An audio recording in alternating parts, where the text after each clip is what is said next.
राजनीति और वोटों के चक्कर में सरकारी कर्मचारी को मोहरा बनाया जा रहा है क्या? आप बना रहे हैं उसे मोहरा? हाँ, देखिए, पहली बात तो देश को ये साफ हो जानी चाहिए कि पेंशन जो है वो 7 शेड्यूल में स्टेट लिस्ट के 42 नंबर पर है, राज्य से सिंचित निधि से दी जाने वाली पेंशन। तो ये राज्यों का अधिकार था और ऐसा नहीं था कि सारे ही राज्यों ने 1 अप्रैल 2004 से इसको त्याग दिया था। मेघालय, मिजोरम, नागालैंड में 2010 तक ये चली, केरला में 2013 तक ये चली, छत्तीसगढ़ में 2012 तक चली और पश्चिम बंगाल में अभी भी लागू है ओल्ड पेंशन स्कीम। अब सवाल ये उठता है कि अमर पटनायक जी का स्वाभाविक है, क्योंकि ब्यूरोक्रेट भी रहे हैं वो, उनका दृष्टिकोण उस नजरिए से भी है और उनकी सरकार की अभिरुचि नहीं होगी ओपीएस में, इसलिए भी शायद उनका ये दृष्टिकोण है। मगर आपने जो महत्वपूर्ण बातें कही, चाहे ऑडिटर जनरल ने कहा हो या मानव अधिकार आयोग ने कहा हो, ये बात बिल्कुल सही है कि कर्मचारियों के भविष्य में अंधकार छा जाता है रिटायरमेंट के बाद। मेरा व्यक्तिगत अनुभव भी है, जब हम सरकार में मध्य प्रदेश में 15 महीने में थे तब ये कर्मचारियों की बड़ी मांग थी।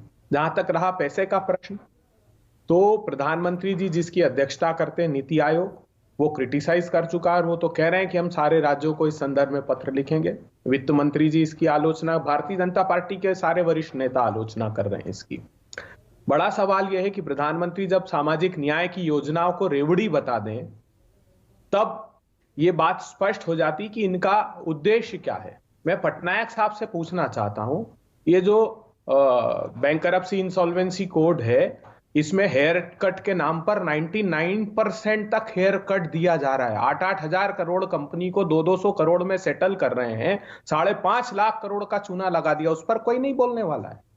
10 लाख करोड़ रुपए राइट ऑफ करते, उस पर कोई नहीं बोलने वाला है। सिर्फ दिखता है अंतिम पंक्ति में खड़े हुए लोग ये पूछते थे, एक संदीप जी ये पूछते थे, जब 86 करोड़ लोगों को भोजन का अधिकार दिया जा रहा था तो सुषमा जी पूछती थी पैसे कहां से आएंगे।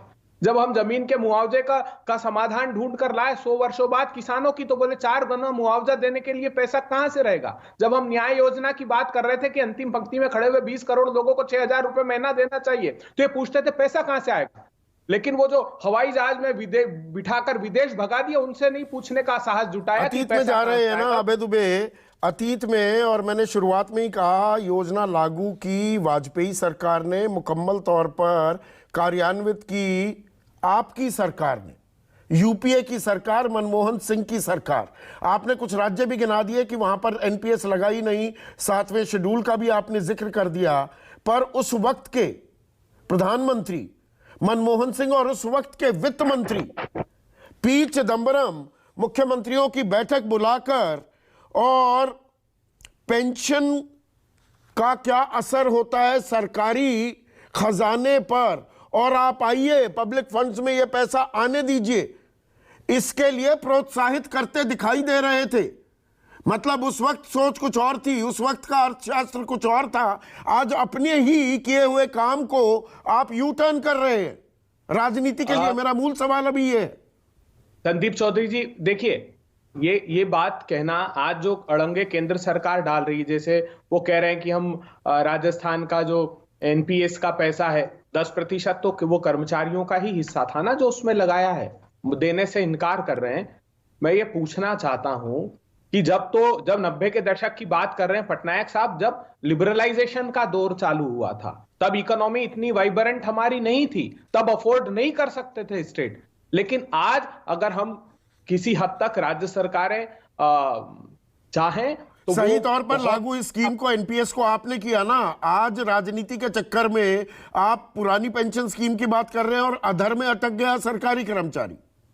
अरे जो भूमि के सुधार का कानून भी तो 100 वर्ष बाद बदला, लेकिन जहां पीड़ा व्यक्त की जाएगी, जहां पता लगेगा कि लोग तकलीफ में हैं, जैसे आपने बताया कि, और ऐसी कई संस्थाओं ने अपनी रिपोर्ट दी है कि उतना कर्मचारी के भविष्य अधर में होता है, एनपीएस उतना फुलफिल नहीं कर पा रही उस एस्पेक्ट को, इसीलिए हमने लागू करना। हमने तो उत्तर प्रदेश से घोषणा की थी, अनुकूल परिणाम नहीं मिले वहां, लेकिन हम जिस राज्य में, जिस प्रांत में जो भी दल है जो लागू करना चाहता है, और ये राज्यों का अधिकार है, करेगा क्यों नहीं? निकलेगा क्या इसका हल? क्या निकलेगा? केंद्र पैसा नहीं देगा, सरकारी कर्मचारी क्या करे?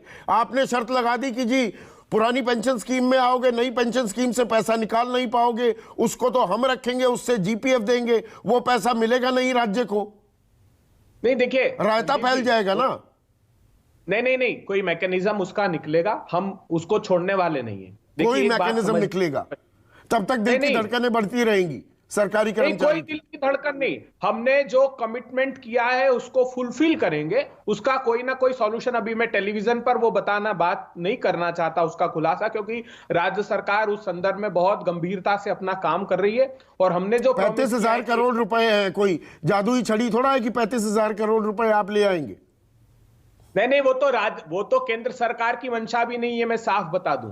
क्या बात करते हैं आप वो कंपनसेशन का पैसा उनके खुद के राज्यों तक नहीं दे रहे हैं, उनके जो सेंट्रल स्पॉन्सर्ड स्कीम का पैसा है। मैं आपको बता दूं, मैं जिस प्रांत से आता हूं, 10-11 महीने 10 महीने हो गए, कई डिपार्टमेंट में सेंट्रल स्पॉन्सर्ड स्कीम का पैसा जीरो दिया है और कई प्रांतों को दिया है। अरे आपकी लड़ाई में हम भुगतेंगे, हम फंस गए क्या? एक क्विक रिस्पॉन्स अमर, उसके बाद गोपाल बाबू के पास जाना।